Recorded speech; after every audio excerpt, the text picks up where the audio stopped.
Assalamualaikum warahmatullahi wabarakatuh. Nama saya Dina Mariani, NPM 2020 14597. Berdasarkan tugas yang Ibu berikan, saya akan memaparkan atau menjelaskan terkait dengan teori belajar. Teori belajar yang akan saya bahas yaitu tentang teori belajar behavioristik dan kognitif. Belajar dalam dunia pendidikan merupakan konsep pengetahuan yang banyak dilakukan oleh pendidik, guru, atau dosen. Guru yang berperan sebagai pendidik atau pengajar akan berusaha menyampaikan ilmu pengetahuan kepada murid atau peserta didik dengan sungguh-sungguh dan giat. Suatu hal yang perlu diketahui dari proses belajar mengajar adalah ilmu pengetahuan yang didapat, dan bertambahnya ilmu pengetahuan hanya salah satu bagian kecil dari kebagian untuk membentuk kepribadian seutuhnya. Nah, dalam proses belajar yang ada namanya teori belajar. Teori belajar ini adalah suatu langkah yang membantu guru atau pendidik untuk mendidik dan menyampaikan ilmu pengetahuan kepada murid atau peserta didik. Namun, ada beberapa guru yang lebih suka mengajar berdasarkan pengalaman saat belajar. Maksudnya dalam beberapa kasus guru sudah menemukan cara jitu untuk mendidik dan menyampaikan ilmu pengetahuan kepada murid-muridnya tanpa harus mengetahui teori belajar. Pada dasarnya, teori belajar sangatlah banyak, dan di sini saya akan menjelaskan terkait dua teori belajar, yaitu behavioristik dan kognitif. Yang pertama, teori behavioristik. Teori ini berisi tentang perubahan tingkah laku yang terjadi karena pengalaman belajar itu sendiri. Dalam perkembangannya, teori ini menjadi aliran psikologi belajar yang memiliki pengaruh tujuan peningkatan teori belajar dan praktik dalam dunia pendidikan dan pembelajaran. Aliran psikologi belajar juga dikenal sebagai aliran behavioristik. Aliran ini lebih mengutamakan terbentuknya perilaku yang dihasilkan dari proses belajar. Belajar itu sendiri itu merupakan interaksi antara stimulus dan respon. Jadi menurut teori behavioristik ini, dalam proses belajar mengajar yang terpenting adalah seseorang akan dianggap telah belajar ketika sudah menunjukkan perubahan perilaku. Dari teori ini juga belajar dapat diartikan sebagai stimulus dan respon. Dengan kata lain, input yang berupa stimulus dan output yang berupa respon. Bentuk dari stimulus berupa penyampaian materi, pembentukan karakter, nasihat, dan lain-lain yang diberikan guru kepada muridnya.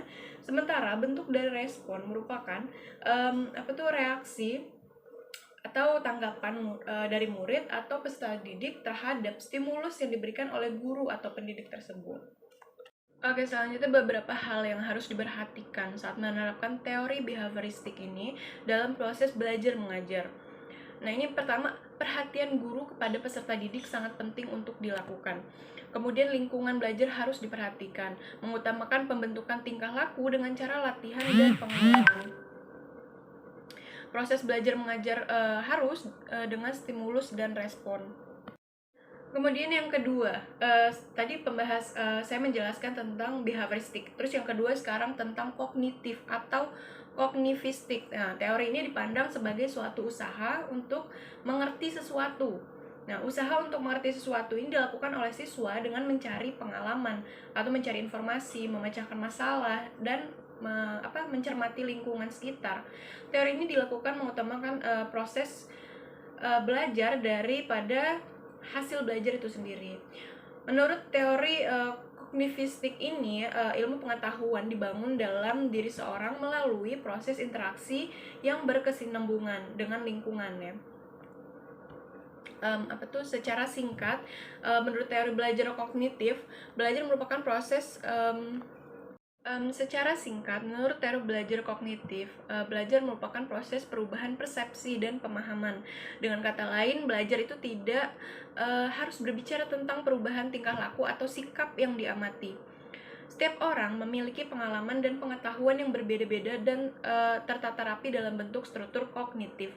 Pengalaman dan pengetahuan inilah yang membuat proses belajar mengajar akan berjalan dengan baik. Teori ini dikatakan dapat belajar dengan baik ketika materi pembelajarannya yang baru bisa beradaptasi dengan struktur kognitif atau kemampuan yang dimiliki oleh siswa. Dan untuk yang terakhir, saya akan memberikan kesimpulan dari kedua teori ini. kesimpulannya adalah ciri dari teori belajar behavioristik yang paling bisa dilihat adalah adanya perubahan perilaku seseorang setelah mengalami kejadian di masa lalu.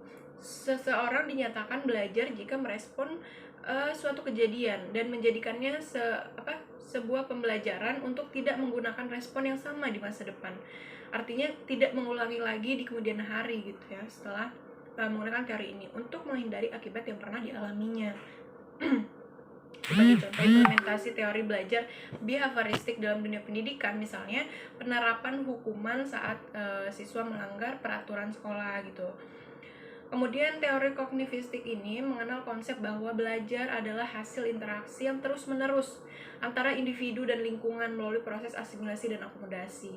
Jadi dengan adanya teori kognitivistik ini, seorang siswa akan memiliki pengetahuan dan pengalaman yang lebih luas, sehingga pengetahuan yang mereka dapatkan itu tetap setia di dalam ingatan. Jadi mereka akan terus diceramai, akan terus mengingat gitu ya. Pada teori kognitivis ini, seorang peserta dididik dan dilatih untuk berpikir secara cerdik dan menyelesaikan masalahnya sendiri. Peserta didik harus dapat menggali pengetahuannya sendiri juga. Baiklah, demikian yang dapat saya jelaskan. Wassalamualaikum warahmatullahi wabarakatuh.